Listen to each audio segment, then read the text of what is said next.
भैया मेरे राखी के बंधन को निभा। राहुल, क्या चल रहा है ये सब?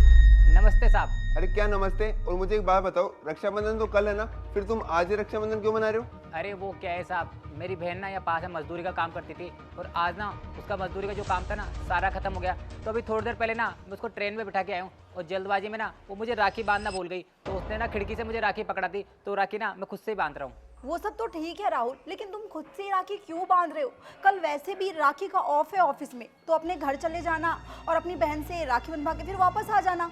अरे मेम साहब, आप भी कैसी बातें कर रहे हो? ये जो फेस्टिवल होता है ना, ये हम जैसे गरीबों के लिए नहीं होता, ये सिर्फ अमीर लोगों के लिए होता है। अरे भैया, आप पागल वागल हो क्या? और मुझे एक बात बताओ, ऐसा कहाँ पे लिखा हुआ है कि जो रक्षाबंधन को जो त्यौहार रहता है ये छोटे मोटे लोगों के लिए नहीं होता, सिक्योरिटी गार्ड, पियोन, इन सब के लिए नहीं होता, ये सिर्फ अमीरों के लिए होता है? ऐसा कहाँ पे लिखा हुआ है? अच्छा ठीक है साहब, आपको लगता है ना कि जो भी फेस्टिवल वगैरह होते हैं हम जैसे गरीबों के लिए होते हैं, तो मैं ना आपसे एक सवाल पूछता हूँ, आप उसका जवाब दोगे? कैसा सवाल राहुल? मेम साहब, आप मुझे एक बात बताओ, आप हफ्ते में कितने दिन ड्यूटी करते हो? वीक में 5 डेज, क्योंकि सैटरडे और संडे तो हमारा ऑफ रहता है।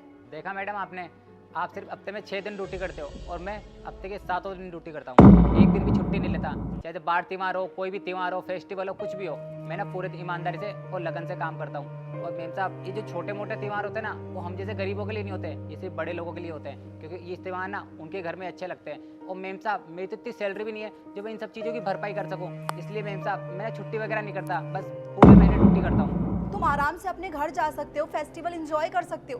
तुम्हारी यहाँ पे मेरे अकॉर्डिंग तो नीड नहीं होती होगी उस टाइम पे, फिर ये बहानेबाजी क्यों बना रहे हो तुम हमारे आगे?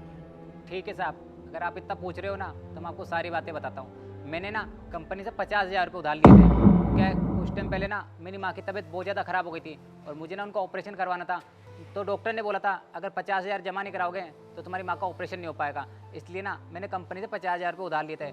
तो मैंने ना कंपनी से बोला कि साहब मेरी सैलरी सिर्फ 10,000 रुपये और 50,000 मैंने आपसे कर्जा ले लिया, तो इतने सारे पैसे कैसे चुकाऊंगा? तो मैंने उनसे कहा तो आप ना एक काम करो, जितने घंटे आप मुझे ड्यूटी करने के लिए बोलोगे ना, मैं उतने घंटे ड्यूटी करने को तैयार हूँ। और इससे क्या होगा, इससे जो मैंने पैसे ले रखे हैं वो भी जल्दी चुक जाएंगे।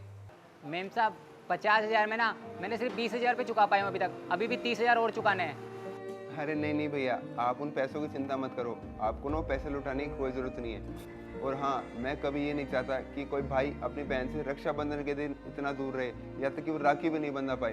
ये पैसे ना मैं मेरी तरफ से दे रहा हूँ और ये पैसे लौटाने की आपको कोई भी ज़रूरत नहीं है। और वो पैसे आप ऑफिस में जमा करा दो और रक्षाबंधन के दिन मस्त आराम से अपनी बहन के पास जाओ और राखी बंधवाओ। आपका ये एहसान मैं ना कभी नहीं भूल पाऊंगा। अरे कोई बात नहीं भाई, एक भाई एक दूसरे भाई की मजबूरी समझ सकता है। और हाँ, मैं अभी आपको 30,000 रुपये फ़ोन पे करता हूँ, अभी आप यहाँ से जाओ। ठीक है साहब, आपका बहुत बहुत धन्यवाद। ठीक है।